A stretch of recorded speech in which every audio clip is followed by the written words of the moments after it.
Everyone, welcome back to my channel. Today is my 23-week update, and I'm also going to talk about a book I read last year and the books that I'm looking forward to reading this year. So let's get started. Happy New Year, happy 2021. I hope you rang in the new year in your favorite way. We had a really relaxed day. We ate black-eyed peas and collard greens and pork. Well, I ate black-eyed peas and collard greens and pork, but Brian did not. He just had pork. He doesn't really like black-eyed peas or collard greens. We eat those. I've always thought it was a Southern tradition, and I think it is a little, but it has roots deeper than that. So peas swell when they cook, so that's why that symbolizes prosperity. Collard greens, obviously they're green, symbolize money and success in the new year. And then pork is considered a prosperous meat because they root with their snout, and that represents forward positive motion. So just a fun little background to why those are traditional foods that we eat on New Year's Day. Today is January 4th. I'm 23 weeks pregnant. Yes, my tree is still up. It will be up until January 6th, which is Epiphany. So hopefully next week this will all be put away and you won't have to look at the Christmas tree anymore. But again, I just love it. It's so beautiful and I just want to keep it as my background as long as possible. According to my app, this week the baby is the size of a Barbie doll, a chinchilla, or a bunch of grapes. Once again, very different sized things, but that's what my app told me. This week and from here on out, the baby is starting to gain weight, which means that I'm going to gain weight. This is something that I knew was part of pregnancy. It's not something that makes me upset or worried or concerned. It's just a part of it. And I realize that this is gonna be a part that continues until after baby and maybe even then. And I'm trying to give myself grace and give my body grace and understand that it is working right now to fuel a little life, and it's okay for every pound that I gain. You may have already noticed that I'm wearing my wedding rings on a chain. This is a pretty recent update. I don't necessarily think that it's due to swelling. I think it's just due to weight gain. My rings got really tight, and this seems to be the best way to wear them without wearing them on my finger. In the last 2 weeks, I've felt really sore. My whole body has been sore, ligaments have been stretching, muscles have been really sore, and recently I started stretching in the mornings and I've seen a big difference after that. That was really helpful, and so I'm noticing less soreness thanks to a good stretching routine. Like I said before, I haven't really noticed any swelling, just that I gained a little weight in my hands so my rings don't fit. I also think I've been snoring more than usual, and I hesitate to even ask Brian because I'm sure he will say, yeah, I think you are. In fact, I've been noticing at night, sometimes I wake myself up. We had our anatomy scan, I think now it's been 2 weeks. And then last week we had a follow-up appointment. So you have your anatomy scan where they do an ultrasound of the baby for about an hour and they check all these different things. And if the baby doesn't cooperate or wiggles too much, then they bring you back in for a follow-up. We met with our midwife on New Year's Eve, and she explained to us that because of the way the baby was moving and wiggling during our ultrasound, we needed to go back in for a follow-up. So we're actually going to get another hour-long ultrasound of our baby at the end of the month, and I'm thrilled. When I started out this pregnancy, I was very hesitant about ultrasounds. I'd read that there's really no evidence that they're harmful, but there's also no evidence that they aren't harmful, so I thought, you know, I'm just gonna have the least amount of ultrasounds needed, and we'll only have a few, we'll only have the most necessary ones. And now that I've been able to see my baby, especially from a perspective of a lost mama, I want to see the baby every chance I get. So I am really excited to have another ultrasound when the baby's a little bit bigger and get to see more of them. So this week I wanted to share with you a book that I read last year that I really enjoyed and that I challenged myself to finish before the end of the year. And then I want to share the books that I'm reading, especially books that are leading up to pregnancy or pregnancy related. I do have 1 or 2 that aren't. Something to know about me, I don't really love fiction. I love nonfiction books, and that's mostly what I read. And I'm not a slow reader, but it takes me a while to get through a book. So what I really have to do is commit myself to a chapter every night, and that really ties into a goal I have of using my phone less before bed so that my eyes can adjust and get ready to go to sleep. The first book I want to talk about is one that I started last year, and it just took me a really long time to finish, not because it was not an excellent book, but because, like I said, it just takes me a while to get through books. I start and stop a lot, and I'm trying to be better about that. This book I ordered last year. I was so excited for it to come out, and it did not disappoint. This is Fierce, Free, and Full of Fire by Jen Hatmaker. I love Jen Hatmaker. Her writing style is like you're just sitting down with a friend and chatting. This book specifically I enjoyed because she talked about how a lot of times women are encouraged to make themselves less, make themselves more quiet, make themselves less powerful, make themselves more confined, and she just talks about how that's not necessarily the path that all women have to take. If that's your nature, then that's okay, and I love that she affirms that in the book as well. But it just gave me a lot of courage, a lot of inspiration. She subtitles it The Guide to Being Glorious You, and I think that's a really good assessment of this book. And if you read this and you like it, then I would really recommend her other books. I really liked Of Mess and Moxie and For the Love. Those are two of her other books. She has a cookbook coming out that I am thrilled for. So I really loved this, and if you read it, I hope you will too. I just love everything by Jen Hatmaker. This year, I have some goals set. I want to read a lot of books about birth and babies and parenting, and you'll see that reflected in the books that I'm reading in the next couple of months. But the first thing I wanted to start out with is one that is not directly related to being a mother or giving birth, but to me there is a correlation. So this is 100 Days to Brave by Annie F. Downs, and the subtitle here is Devotions for Unlocking Your Most Courageous Self. This is a book I asked for Christmas. It's more of a devotional rather than like a nonfiction book that you just read through at your leisure. So I just read, it's like 1 or 2 pages a day. Here, I'll show you an entry. This is further than I've gotten, so day 38, and that's really it. It's really just these 2 pages, and I'm really enjoying it. It's a short little read every day, and it just kind of sets up my day for a good attitude, a brave attitude.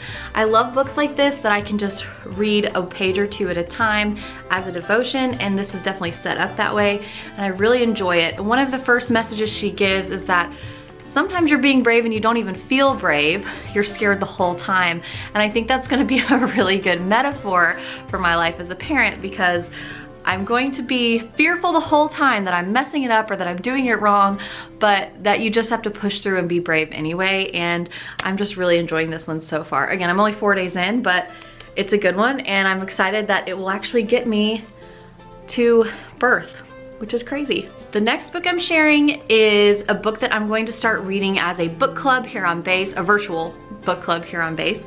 I was given this book almost this time last year, and again, started reading it, just took me a long time to get through it. I started reading it on a plane back when travel was a thing. In fact, my bookmarks right now are my plane tickets. However, I started reading it and I really liked it, and I'm excited to get a little further into it and to have the accountability of a book club. So this one is called Wake Up, Kick-Ass, Repeat by Dr. Kendra Lowe. And this book is all about resiliency and being a military spouse and being resilient and what those words mean. And I was given this right before I headed to a conference in Orlando, the first ever Air Force Key Spouse conference. And I was so fired up after that conference that I actually started reading this.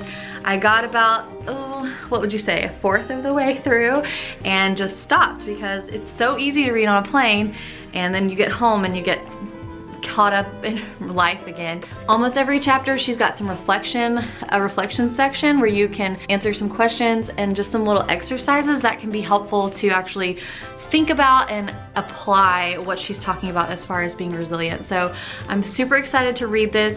If you have been a military spouse or you are a military spouse, you know that resiliency is something that is talked about all the time, and it's something I also am really passionate about with other spouses, and so I'm excited to finish reading this one this year. Okay, the next are going to be all baby focused. So let's start with the books that I'm reading to help guide me through pregnancy. So the first one is the classic, the one that everyone gets, the one that everyone reads, What to Expect When You're Expecting. So my midwife actually gifted me this copy. It came with like a new mom kit that they gave me, or a newly pregnant kit that they gave me. And I think this book is super, super thorough. It's really helpful. So I'll just show you, for those of you who are like maybe really new moms, haven't gotten this far yet, or haven't picked this book up yet, or just a refresher for any moms who did use it when they were pregnant. The chapters are split up by months, which I think is helpful in general, but you'll know if you're pregnant that everything is week by week, and every app goes week by week. Most books go week by week, and so this covers a 6 month, but then it will say 23 to 27 weeks, and it'll have little snippets here about what to expect each of those weeks.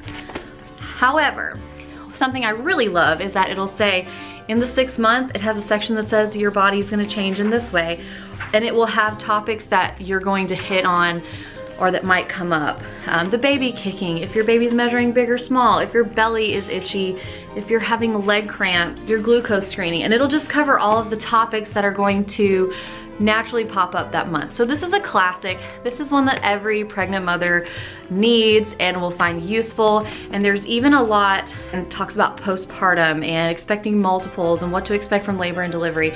So it isn't just what to expect while you're pregnant, it also kind of carries you through into that like 4th trimester, so to speak. This next one I've shared before. I love the formatting of this book. I love the advice by this book, and I love the author of this book. The Mama Natural Week by Week Guide to Pregnancy and Childbirth by Genevieve Howland. I love this book. It is from a natural perspective, and it is the first, and from my understanding, maybe the only natural pregnancy and childbirth book that's out there that is week by week. I talked about this in my like must-haves for the 1st trimester. Each week she has a certain topic. So this week is talking about preparing your body for labor. Even though you're only 23 weeks, you can start doing exercises now to open up your hips. And she has a big section about what's going on with baby, and then a big section with what's going on with mama. And I love that. And then throughout the chapter, every week, she will have recipes, she will have affirmations, and just little tips and tricks, and I love it. And then at the end of the chapter every week, she has a little bottom section called the Mama To-Do List, and it just kind of breaks down that whole chapter and says, hey, here are some bullet points as you continue through this week. I love this, I love reading it, I love the way she speaks about pregnancy, the way she talks about our ability to give birth, the way she affirms pregnant mothers and pregnant families in general. I love this book.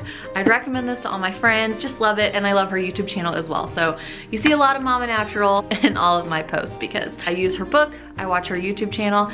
I think she was listed on one of my favorite YouTube channels. This next book I started reading probably a month ago, and as I started to get into it, I realized, I think this is a book that I need to read with a journal close by. So I've stopped reading it at night before bed, but I'm going to start reading it as kind of a journaling opportunity every day. So this is called Birthing From Within. Now this book is basically, it's made for, I got it at a thrift store, it's basically made for a class that you're going through the class alongside reading this book. So that makes it kind of a different read, which is why I say I kind of feel like I need a journal to read with it. But let me show you a chapter. So for example, this is chapter 1. It's literally 2 pages long. She uses quotes, she uses comments from people who have taken her class before, and real life situations that people in her class have expressed. So the first chapter is about finding your question, like what is your birth question? And I think a lot of people start out with like, am I gonna have to have an epidural, or what's my baby gonna be like, or is it gonna hurt? But she says any question that's surface can go a little deeper. Even though you're asking something a little superficial, you could really be asking yourself something really deep. And she asks that you dig into that exploration of what you're feeling surrounding childbirth. She also has a lot of little activities to do, a lot of journaling activities, things you can talk about with your partner. And another thing I love is that she talks about other cultures and how they mother, how they give birth, and it's really beautiful. There's a lot of artwork in the book that she's taken from classes she's taught, where she gave them the opportunity, like, hey, draw what your body feels like right now, or asking your partner, your spouse, to draw what you see in your spouse who's gonna be giving birth. And so she fills the book with that as well. Gosh, I just love it. I just love that it's such a, I love that it's kind of like an earthy, crunchy, I don't know, hippy dippy, I guess, perspective of birth. And I've found it so far to be really empowering, really helpful. And Birthing from Within is such a funny name because you're like, well, yeah, of course that's where birth comes from. But really, she talks so much about digging deep within yourself and harnessing that power that you have within your body. And I just think that is really cool and really helpful. The next book that I'm reading is one that I feel if you're in any sort of parenting group, parenting circle, anything, you're going to hear about this book. And so far in my reading of it, I can see exactly why.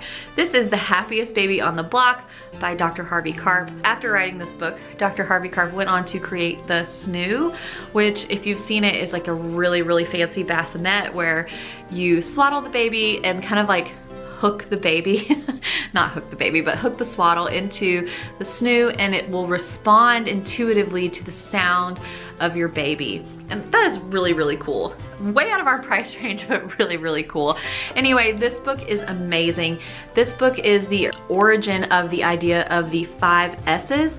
Now, I'm still new to all of this, really. And so I don't have all of my S's completely memorized yet, so I'm going to read them to you. Swaddling, side or stomach, shh, swinging, and sucking. So those are the 5 S's that are what are supposed to trigger a calming reflex within your baby and help them stop crying. And what I also love about this book is that it's not based on sleep training or the cry it out method. No judgment there. Everyone parents a different way, and that's totally fine. But I'm really excited about reading this and then passing it on to Brian so he can read it, and just using the 5 S's and the calming reflex as a way to really connect with our baby and be there for them even when they're having a tough time and they're crying. Another concept he talks about in this book is the concept of the 4th trimester and how human babies are really born too early, but if they were born any later, they would get stuck when they were coming out of the birth canal. And so because of our brains, we have to be born at 9 months. But really, evolutionarily speaking, we should be born at 12 months because we're capable of so much more at that point. And it's so interesting to me, and he talks a lot about how that is probably why those first 3 months are really hard as far as infants, because they really aren't quite ready to be out in the world yet. I'm on the swaddling chapter, so I've just started the individual chapters about the 5 S's, but I'm enjoying it so far. This book also includes a lot of stories from actual patients that he's worked with, and a lot of relatable quotes, and I just really love it. Cute little illustrations. It's a great book, and it's an easy read. Last is a book that I am listening to. I know some people don't count that as reading a book, but to be fair, I read this book in 2012. This was way before Brian and I were engaged or married or discussing having children or anything like that. But I was fascinated by the concept due to some things I had learned in some of my classes in college, and I wanted to read the book even though I knew I was far from this point in my life. So I'll put a picture of the book here. The book is called Beyond the Sling by Mayim Bialik. Yes, the girl from Blossom. Yes, the woman from Big Bang Theory, Mayim Bialik, but she is incredibly intelligent. Mayim Bialik has a PhD in neuroscience, and so that's kind of where this book comes from. I would say it's equally a book about parenting based on neuroscience research and a book about attachment parenting, and I'm interested in both of those things. So I've really been enjoying it so far. Again, it is a reread for me, but because I've already read it, I'm enjoying listening to it and getting a little refresher. So that's it for this week. Thank you guys so much for watching. If you have read any of these books, let me know. If there's a book you think I should read, also let me know. I've heard a lot of people say it doesn't matter what book you read, you're never going to be prepared. However, I am the person in the mindset of I would rather have way more information than I need. This is what works for me and makes me happy and makes me feel confident and less anxious.